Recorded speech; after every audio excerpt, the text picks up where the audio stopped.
Hello student, आज के इस वीडियो में भारती भवन क्लास 9 के केमिस्ट्री चैप्टर नंबर फर्स्ट, जिसका नाम है हमारे परिवेश के पदार्थ। तो हम लोग इस चैप्टर के अति लघु उत्तरीय प्रश्नों का उत्तर करने वाले हैं, जो आज की इस वीडियो में हम लोग कवर करेंगे। ठीक है। बाकी चैप्टर का भी आपको क्वेश्चन आंसर आपको इसी चैनल पे, इसी प्लेटफॉर्म पे आपको मिल जाएगा। प्लेलिस्ट का फॉर्म में हम आपको अपलोड करा देंगे, न्यू सेशन के नाम से वो अपलोड रहेगा, तो आप लोग उसे देख सकते हैं। क्लास 9 से रिलेटेड और भी सब्जेक्ट से वीडियो अगर आप लोग चाहते हैं तो कमेंट सेक्शन में जरूर बताइए कि आप लोगों को और कौन से सब्जेक्ट से वीडियो चाहिए। ठीक है। जो भी पॉइंट आप लोगों को दिक्कत होता है तो आप लोग कमेंट सेक्शन के माध्यम से उसको पूछ सकते हैं, हम आपको सॉल्यूशन देने की पूरा पूरा कोशिश करेंगे। ठीक है। तो चलिए, फर्स्ट क्वेश्चन आपके स्क्रीन पर आता है, जिसमें आपसे पूछा गया है कि वह चीज क्या कहलाती है जो कुछ स्थान घेरती है तथा जिसमें द्रव्यमान होता है। स्थान घेरती है कहने का मतलब, जैसे आप कोई वस्तु को रख दी, जैसे ये आपका बुक है, तो ये कुछ जगह को छेक लेता है, कुछ जगह को घेर लेता है। तो ये जो जगह को घेरता है इसको हम लोग क्या कहते हैं। और ये जब बुक है, ये जो किताब है, इसका कुछ भार होता है, तो इसको हम लोग क्या कहते हैं, भार और जगह छेकने की जो घटना है उसको हम लोग क्या कहते हैं, तो उसको हम लोग पदार्थ कहते हैं। इसका राइट आंसर क्या हो जाएगा, पदार्थ। ठीक है। अब आता है सेकंड क्वेश्चन। सेकंड क्वेश्चन कहता है कि द्रव्य क्या है। देखिए, द्रव और द्रव्य में डिफरेंस है। द्रव और द्रव्य में डिफरेंस है।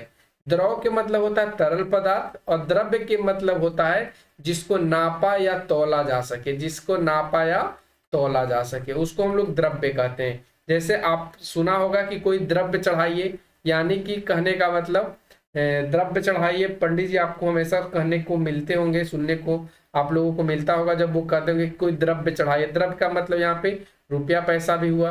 तो ये चीज यहाँ से पूछा गया है कि द्रव्य क्या है। देखिए, हमने उत्तर में लिखा है कि द्रव्य जो है वो एक पदार्थ, एक प्रकार का पदार्थ है जो किसी भी भौतिक प्रक्रिया की सहायता से पदार्थ के अन्य प्रकारों में विभक्त नहीं किया जा सकता है। कहने का मतलब इसे तोड़ा नहीं जा सकता है। जैसे चीनी है, आप चीनी को कितना भी उबालिए और उबालने के पश्चात जो ये आपका अवशेष बचेगा, ये भी चीनी के जैसा ही रहेगा, इसमें कोई परिवर्तन नहीं होगा। ऐसा नहीं है कि ये चीनी आपका बालू के जैसा बन जाए, तो ऐसा नहीं होता है। तो इसको हम लोग द्रव्य कहते हैं। ठीक है। तो उम्मीद करते हैं आपको क्वेश्चन नंबर 2 अच्छे से समझ में आया होगा। तो हम लोग आते हैं क्वेश्चन नंबर 3 पे। क्वेश्चन नंबर 3 क्या कहा है कि क्या चीनी एक द्रव्य है। तो अभी हमने आपको एग्जाम्पल के रूप में समझाया था, तो यह इसको क्या उत्तर लिख लेंगे कि हाँ, क्योंकि वाष्पन के फलस्वरूप प्राप्त जो चीनी होता है वो मूल चीनी में कोई डिफरेंस नहीं होता है। यानी जैसे ही आप वाष्पन के फलस्वरूप जो प्राप्त चीनी करेंगे और जो पहले वाला चीनी रहेगा, उसमें आप कोई अंतर नहीं देखेंगे। अंतर सिर्फ इतना ही होता है कि ये आपको दाना के रूप में मिलेगा और ये आपको रवा के रूप में मिलेगा। ठीक है। अंतर सिर्फ इतना ही होता है, बाकी दोनों का स्वाद सेम होता है, दोनों मीठा ही लगेगा आपको। तो इसलिए कह सकते हैं कि चीनी क्या है, एक द्रव्य है। अगला क्वेश्चन आता है 4 नंबर, जिसमें पूछा गया कि पदार्थ की विभिन्न अवस्थाओं के नाम लिखिए। तो देखिए, पदार्थ की जनरल तो 3 अवस्था है, आप लोग जानते भी होंगे, ठोस, द्रव, गैस। लेकिन 2 और अवस्था है जिसको बाद में नाम दिया गया है, तो आप फोर्थ में लिखेंगे, चतुर्थ अवस्था में प्लाज्मा, और फिफ्थ में आप लिखेंगे बोस आइंस्टीन कंडेंसेट। ठीक है। ये आपका 5 अवस्था हो जाता है। मूल रूप से अगर कहें या प्रमुख रूप से कहें तो ये आपका 3 ही है, ठोस, द्रव, गैस। ठीक है। तो क्वेश्चन नंबर 4 आपका क्लियर होता है। अब हम लोग आते हैं क्वेश्चन नंबर 5 पे। क्वेश्चन नंबर 5 कहता है कि पदार्थ द्वारा द्वारा जो अधिकृत स्थान है उसको क्या कहते हैं। जैसे मान लीजिए ये आपका बुक है और एक कोई स्थान को छेके हुए है, कोई स्थान को घेरे हुए है, कोई स्थान को अधिकृत किए हुआ है। तो ये जो स्थान है उसको हम लोग क्या कहते हैं। तो ये जाहिर सी बात है, इसको हम लोग आयतन बोलते हैं। क्यों आयतन बोलेंगे, क्योंकि जितना इस वस्तु का आकार होगा उतना ही तो जगह छेकेगा, और आयतन तो वही होता है जितना वस्तु का साइज हो, जितना वस्तु का लंबाई चौड़ाई हो, उसी को तो आयतन कहा जाता है। इसका राइट आंसर क्या हो जाएगा, आयतन। अगला क्वेश्चन आता है कि 10 डिग्री सेल्सियस पर जल की भौतिक अवस्था क्या होती है। 10 डिग्री सेल्सियस पर जल की जो भौतिक अवस्था है वो क्या होता है। तो देखिए, सिंपल सी बात है कि जो जल है वो जमना स्टार्ट करता है 0 डिग्री सेल्सियस पे। द्रव अवस्था में बात करें तो ये 0 के बाद से जो भी आपका आएगा 100 तक, यानी 100 के बीच में, 0 से 100 के बीच में जो भी आएगा तो इस अवस्था में जल क्या होगा, तो ये द्रव अवस्था में होगा, तरल अवस्था में होगा। लेकिन जैसे ये 100 डिग्री सेल्सियस पहुंचेगा तो ये वाष्प के रूप में बनना स्टार्ट हो जाएगा। तो आप यहाँ से कह सकते हैं कि जो 10 डिग्री सेल्सियस है इस समय ये क्या होगा, तो ये द्रव अवस्था में जल पाया जाएगा। अगला क्वेश्चन आता है क्वेश्चन नंबर 7, जिसमें पूछा गया है कि अंतरा अणुक स्थान से आप क्या समझते हैं। तो देखिए अंतरा अणुक स्थान वो होता है जो पदार्थों के कणों के बीच खाली जगह होता है। जैसे मान लीजिए कि आपका कोई पदार्थ के कण है, ठीक है, ये पदार्थ का आपका कोई कण है, तो यहाँ पे जो भी आप खाली खाली जगह देख रहे हैं इसी को बोला जाता है अंतरा अणुक स्थान। क्या बोलते हैं इसको, अंतरा अणुक स्थान बोलते हैं। जो पदार्थों के बीच खाली स्थान होता है उसी को हम लोग बोलते हैं अंतरा अणुक स्थान। अब आते हैं हम लोग क्वेश्चन नंबर 8 पे, जिसमें पूछा गया है कि अंतरा अणुक जो आकर्षण बल है वो क्या है। तो देखिए जब ये सभी आपस में मिलते हैं, जब ये सभी आपस में जुड़ते हैं, जैसे आप पत्थर को ले लीजिए, तो ये पत्थर के जितने भी कण होते हैं वो आपस में जुड़े हुए रहते हैं, अलग अलग तो रहता नहीं है। जब अलग अलग रहेगा तो टूट जाएगा। तो ये यहाँ पे अलग अलग नहीं रहता है। तो ये जो अलग अलग नहीं होने की जो क्रिया है या ये अलग अलग नहीं होने देने वाला जो बल है उसी को बोला जाता है अंतरा अणुक आकर्षण बल। हमने लिखा है कि पदार्थ के कणों के बीच एक प्रकार का जो आकर्षण बल होता है उसी को हम लोग अंतरा अणुक आकर्षण बल कहते हैं। आकर्षण के मतलब होता है यहाँ पे खिंचाव या लगाव, यानी अपने तरफ खिंचाव रखना या अपने तरफ उसको खींचे रहना, उसी को हम लोग आकर्षण कहते हैं। ठीक है, तो ये आपका आकर्षण बल हो गया। अब हम लोग आते हैं क्वेश्चन नंबर 9 पे। क्वेश्चन नंबर 9 में पूछा गया है कि ठोस पदार्थ में बहाव क्यों नहीं होता है। तो देखिए ठोस पदार्थ में बहाव आप एग्जाम्पल के रूप में भी अपने आसपास देख सकते हैं। जैसे आप ईंट की बात कर लीजिए, ईंट तो आपको जनरल तौर पे देखने को मिलेगा।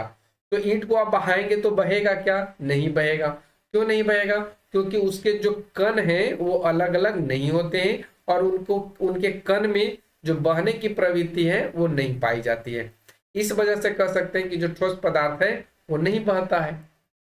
उत्तर में हमने लिखा है कि ठोस का पदार्थ बहाव क्यों नहीं होता है, क्योंकि ठोस पदार्थ के जो कण होते हैं वो मजबूती के साथ परस्पर एक दूसरे से बंधे होते हैं और यही कारण है कि जो ठोस पदार्थ है उसका बहाव नहीं होता है।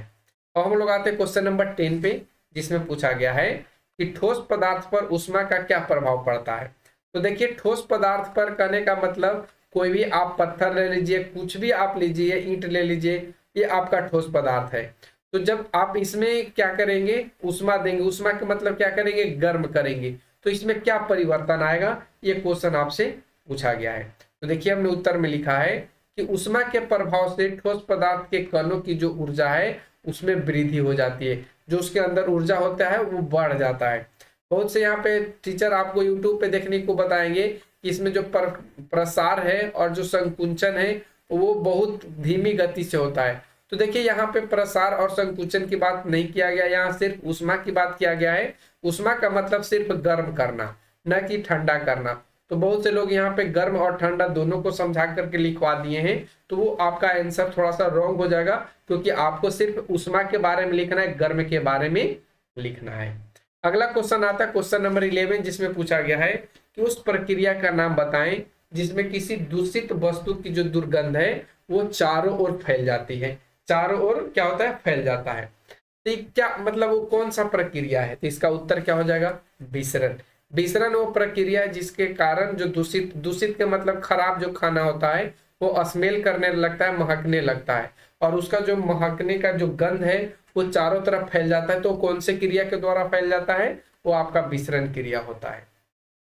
अब आता है क्वेश्चन नंबर 12, जिसमें पूछा गया है कि जल की थोड़ी मात्रा को कमरे के फर्श पर गिरा देने पर वो फर्श पर क्यों फैल जाता है। आप सिंपल सी बात लीजिए कि आप अपने घर में जो आपका पक्का है, नीचे का फर्श है, उस पर आप पानी गिराते हैं तो पानी चारों तरफ क्या होता है, बिखर जाता है, इधर उधर चल जाता है।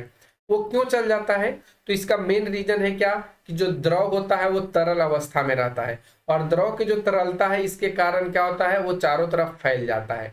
अब तरलता क्या होता है, तो इसके कणों के बीच जो होता है बल वो बहुत ज्यादा मजबूत नहीं रहता है, जिसके कारण वो इधर उधर फिसल जाता है। ठीक है, अब आता है क्वेश्चन नंबर 13। इसमें पूछा गया है कि 10 डिग्री सेल्सियस और 25 डिग्री सेल्सियस में किस ताप पर जल का वाष्पन अधिक होगा। तो देखिए जो जनरल बात है वो ये है कि अगर आप 0 डिग्री पे करते हैं जल को गर्म तो क्या होता है, वो बर्फ बन जाता है। 0 डिग्री पर अगर लाते हैं तो क्या होता है, बर्फ बन जाता है। 0 डिग्री से 99 के बीच में लाएंगे, 99 नहीं 100 के बीच में लाएंगे तो ये धीरे धीरे वाष्प के रूप में या ये वाष्पन करना स्टार्ट कर देता है।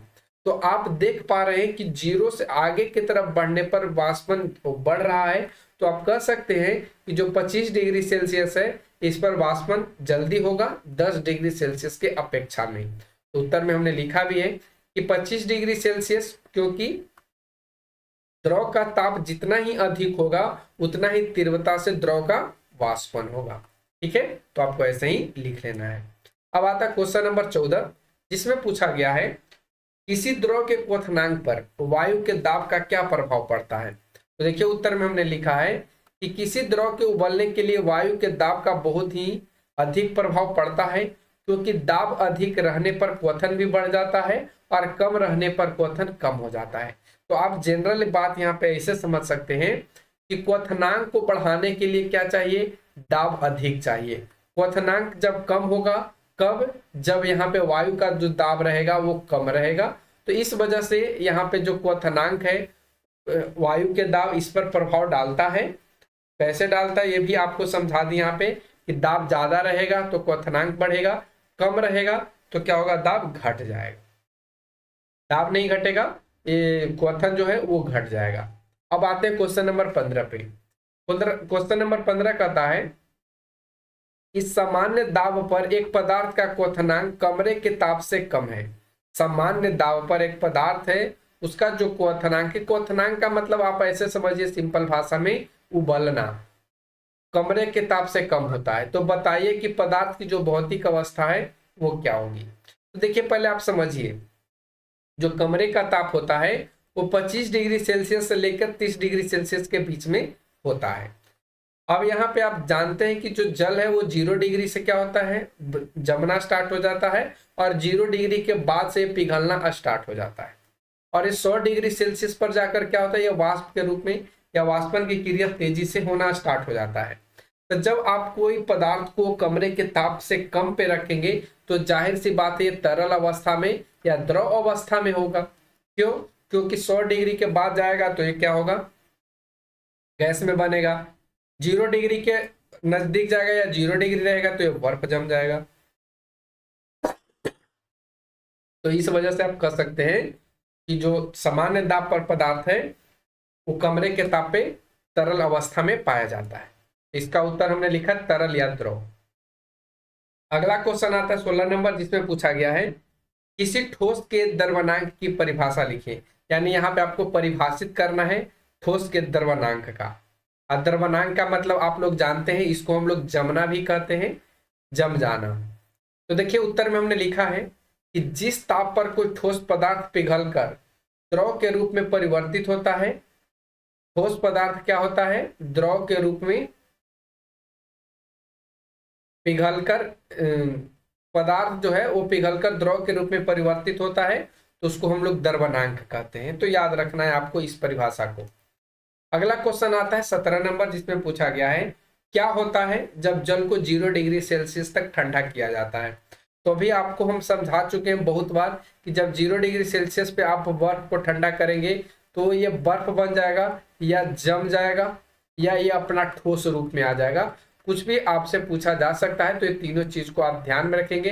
बर्फ में भी कन्वर्ट हो जाएगा, जम भी जाएगा और ठोस अवस्था में भी आ जाएगा। तो कब होगा ये, जब 0 डिग्री सेल्सियस होगा। तो अगला क्वेश्चन आता है, देखिए हमने यहाँ पे लिखा है कि बर्फ के रूप में परिवर्तित हो जाता है। अगला क्वेश्चन आता है कि गैस को ठंडा करने पर क्या होता है। तो देखिए जब आप गैस को ठंडा करेंगे तो ये संकुचित हो जाएगा, और संकुचित का मतलब क्या होगा, इसका आयतन घट जाएगा। एग्जाम्पल के रूप में आप सिलेंडर को देख सकते हैं, गैस सिलेंडर जो होता है उसमें संकुचित करके ही गैस को भरा जाता है, तभी तो ये छोटा सा टंकी में 5 लीटर गैस को भर दिया जाता है। और इस समय यहाँ इसका आयतन क्या हो जाता है, कम हो जाता है। कब, जब गैस को ठंडा किया जाता है। अगला क्वेश्चन, अमोनियम क्लोराइड को गर्म करने पर क्या होता है। तो देखिए अमोनियम क्लोराइड को जब आप गर्म करेंगे तो ये ऊर्ध्वपातित हो जाएगा। ऊर्ध्वपातित का मतलब होता है कि गैस के रूप में बदल जाना, यानी ठोस से सीधे गैस में बदल जाना, इसको हम लोग बोलते हैं ऊर्ध्वपातन। क्या बोलते हैं? ऊर्ध्वपातन। ठोस से सीधे गैस में और गैस से सीधे ठोस में बदलने की जो प्रक्रिया है उसको हम लोग क्या बोलते हैं? ऊर्ध्वपातन। ऊर्ध्वपातन एक प्रक्रिया है। अमोनियम क्लोराइड को गर्म जब करते हैं तो एक गैस के रूप में डायरेक्ट बदल जाता है। अगला क्वेश्चन आता है कि जो पदार्थ की चतुर्थ अवस्था है उसका नाम क्या है? तो आप लोग जानते हैं, अभी हमने ऊपर आपको बताया भी था कि पदार्थ के 5 अवस्था हैं। एक तो आपका ठोस, द्रव, गैस हो गया, चौथा में आपका प्लाज्मा और पांचवा में आपका हो जाएगा बोस-आइंस्टीन कंडेंसेट। तो यहाँ पे चतुर्थ की बात की है तो आपको यहाँ पे चौथा लिख देना है, यानी प्लाज्मा। तो उत्तर में हमने यहाँ पे प्लाज्मा कर दिया है। अगला क्वेश्चन आता है कि क्या कारण है कि गैसों को संपीड़ित किया जा सकता है किंतु द्रव को नहीं? तो देखिए गैस को संपीड़ित क्यों करेंगे और ये कैसे होता है, तो आइए जानते हैं।